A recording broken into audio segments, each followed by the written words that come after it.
Hello everyone, welcome to my channel. आज की video में हम देखेंगे कि हम अपने किचन गार्डन में कंटेनर्स में लॉन्ग बीन्स कैसे लगा सकते हैं और इसे लोबिया या काउपी बीन्स भी कहा जाता है।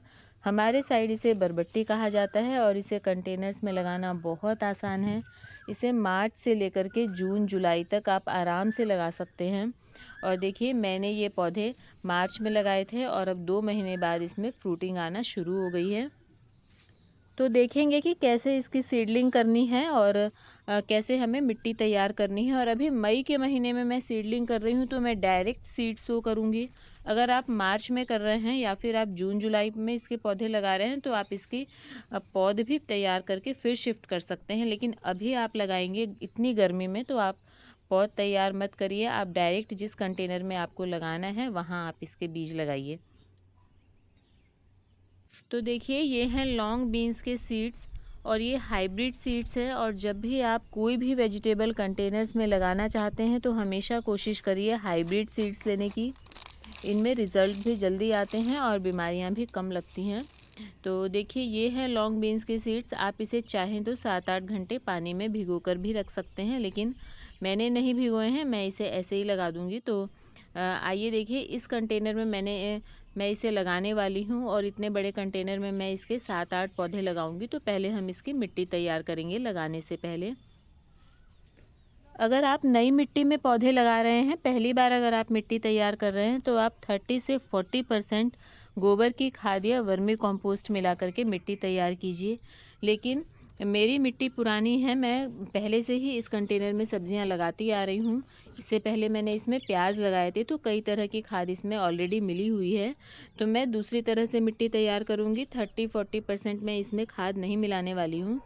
तो इसके लिए मैं पहले क्या करूँगी, इसमें से कंटेनर की मिट्टी में से मैं कुछ मिट्टी 6 से 7 इंच मिट्टी मैंने बाहर निकाल ली है। देखिए, इसकी मिट्टी को मैंने 6-7 इंच मिट्टी बाहर निकाला है। और उसके बाद अब मैं क्या करूँगी, इसमें मैं एक लेयर किचन वेस्ट की बिछाऊंगी। और मैंने ये तरीका आपके साथ पहले भी कई बार शेयर किया है और मैं इसी तरह से अपने कंटेनर्स की मिट्टी तैयार करती हूँ। तो मेरे पास देखिए थोड़ा सा किचन वेस्ट था, इससे मैंने थोड़ा सा डाला हुआ है। और होता तो मैं और डाल देती। और अगर छोटे छोटे टुकड़ों में आप डिवाइड कर सकते हैं तो अच्छी बात है। तो इस तरह से मैं इसे बिछाऊंगी और ऊपर से जो मैंने मिट्टी निकाली है उसमें मैं गोबर की खाद मिला करके और ये बाकी की जो निकली हुई मिट्टी है इसे मैं इसके ऊपर डाल दूंगी। तो इससे क्या होगा कि जो ये नीचे का जो किचन वेस्ट है ये धीरे धीरे डिकम्पोज होता जाएगा और 1-1.5 महीने में ये बिल्कुल खाद में बदल जाएगा और पौधे को न्यूट्रिशन देगा। देखिए, ये जो निकाली हुई मिट्टी है इसमें मैंने थोड़ी सी गोबर की खाद मिलाई हुई है। अगर आपकी बिल्कुल नई मिट्टी है, आप पहली बार कंटेनर भर रहे हैं, तो आप इसमें इतनी खाद में काम नहीं चलेगा, आपको थोड़ी ज़्यादा मिलानी हुई। करीब 40% खाद आप मिला करके फिर मिट्टी तैयार करेंगे तो आपको अच्छी सब्जियां मिलेंगी। लेकिन मेरे तो पहले के कंटेनर्स हैं, तो इसीलिए मैंने सारी मिट्टी में खाद नहीं मिलाया है। और अब देखिए, ये जो हमने मिट्टी और खाद का मिक्सचर तैयार किया था, इसे मैं ये जो किचन वेस्ट की लेयर हमने बिछाई थी इसके ऊपर हम डाल देंगे। और किचन वेस्ट के साथ साथ आप सूखे पत्ते वगैरह है, ड्राई वेस्ट है अगर आपके गार्डन का, तो आप वो भी डाल सकते हैं। सारा कुछ धीरे धीरे नीचे डिकम्पोज होता जाएगा और हमारे पौधे धीरे धीरे हेल्दी होते जाएंगे, पौधों को न्यूट्रिशन मिलता रहेगा। तो देखिए, मेरा तो यही तरीका है, मैं हमेशा इसी तरह से कोशिश करती हूँ मिट्टी तैयार करने की। देखिए, मैंने अभी ये भर लिया है और ये कंटेनर हमारा बिल्कुल रेडी हो गया है सीडलिंग करने के लिए। तो देखिए, इतने बड़े कंटेनर में मैं 7-8 पौधे ही रखूँगी सिर्फ, लेकिन हम सीड्स थोड़े ज़्यादा डालेंगे।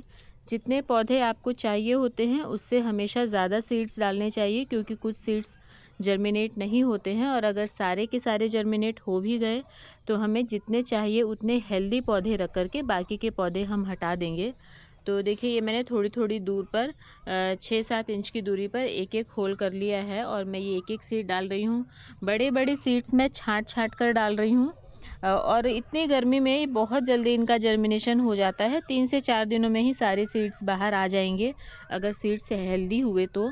और देखिए, कोई भी सब्जी अगर आप लगाएंगे तो अच्छे रिजल्ट्स पाने के लिए कंटेनर साइज़ बहुत मायने रखता है। आप हमेशा बड़े साइज़ के कंटेनर्स में लगाइए। देखिए, मैंने इतने बड़े बड़े बॉक्सेस में ये सब्जियां लगाई हुई हैं। अगर आप छोटे कंटेनर में लगाते हैं, अगर आप 12 इंच के कंटेनर में लगा रहे हैं, तो आप एक पौधा उसमें रख सकते हैं, 1 या 2 पौधे रख सकते हैं।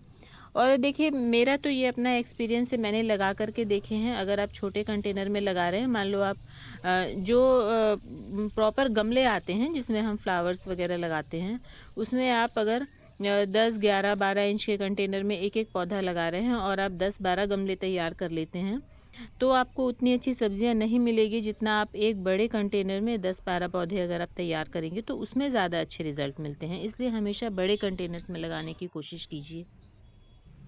तो अब देखिए हमने सीड्स लगा करके वाटरिंग कर दी है, और पहली वाटरिंग हैवी होनी चाहिए क्योंकि सीड कोट हार्ड होता है, उसे फूलने के लिए पानी चाहिए।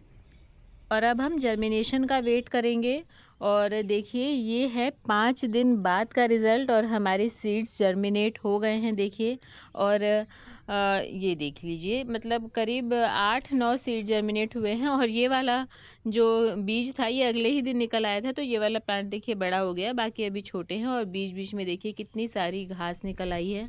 और इसे आप लगातार साफ़ करते रहिए, नहीं तो ये मिट्टी का बहुत सारा न्यूट्रिशन ले लेती है। तो जितने भी इसमें खरपतवार वगैरह निकलते हैं उसे आप टाइम टू टाइम निकालते रहिए, और ख़ासकर तब जबकि पौधे छोटे हों, नहीं तो इनकी पौधे की ग्रोथ पर बहुत ज़्यादा असर पड़ता है। और लॉन्ग बीन्स के पौधे बहुत तेज़ी से ग्रोथ करते हैं, बस अभी जल्दी जल्दी बढ़ते हुए दिखेंगे। और गर्मियों में आप पूरी कोशिश करिए कि आप दोनों समय पानी दें।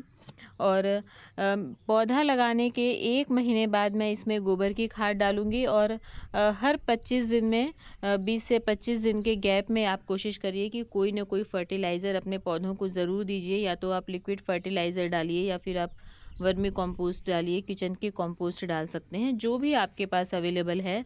लेकिन आप पौधों को फर्टिलाइज हर 20-25 दिन में ज़रूर करिए। और इसकी बेलें होती हैं, और इसे चढ़ाने का इंतज़ाम आप ज़रूर कीजिए। देखिए ये यहाँ पर चढ़ गई हैं, और दूसरी तरफ जो मैंने कंटेनर्स में लगाए हुए हैं वहाँ पर ये क्रीपर नेट पर चढ़ी हुई हैं। तो आप कोई ना कोई इंतज़ाम ज़रूर करिए। देखिए यहाँ पर भी मैंने इन बॉक्सेस में 7-8 पौधे लगाए हुए हैं, और देखिए यहाँ पर इस क्रीपर नेट में ये बेलें पूरी तरह से चढ़ गई हैं, और इसमें ये तोरई, लौकी वगैरह की बेलें भी लगी हुई, तो सारी ये एक दूसरे में उलझ करके एक दूसरे का सपोर्ट ले रही हैं, और देखिए इस नेट पर चढ़ गई हैं। तो आप कोई ना कोई इंतज़ाम ज़रूर करिए, और 50 से 60 दिन में इस पर फ्लावरिंग शुरू हो जाती है। देखिए ये शुरू में ये फ्लावर इस तरह का होता है। ये देखिए ये इसकी बड है, शुरू में ग्रीन होती है, अगले दिन वाइट हो जाती है, और फिर इसका फ्लावर खिल जाता है, और उसके अगले दिन देखिए ये बड ऐसे येलो कलर की हो जाती है, और उसमें से फिर छोटी सी फली निकलती है। देखिए ये छोटा सा फल आपको दिखाई दे रहा होगा, और बस 3-4 दिनों में ही इसकी फुल ग्रोथ हो जाती है, और ये हार्वेस्टिंग के लायक हो जाता है। और इस पे लगने वाली बीमारियों की बात करें तो इसमें सबसे कॉमन है ब्लैक एफिड्स, जो काले रंग के चिपचिपे कीड़े होते हैं, वो इस पर बहुत ज़्यादा लगते हैं। जब फ्लावर्स आना शुरू होते हैं उस समय पर ये कीड़े भी आना शुरू होते हैं। और देखिए ये बेलें कहाँ तक पहुँच गई हैं। मेरे प्लांट्स पर तो अभी तक नहीं है, इसलिए मैं नहीं दिखा सकती।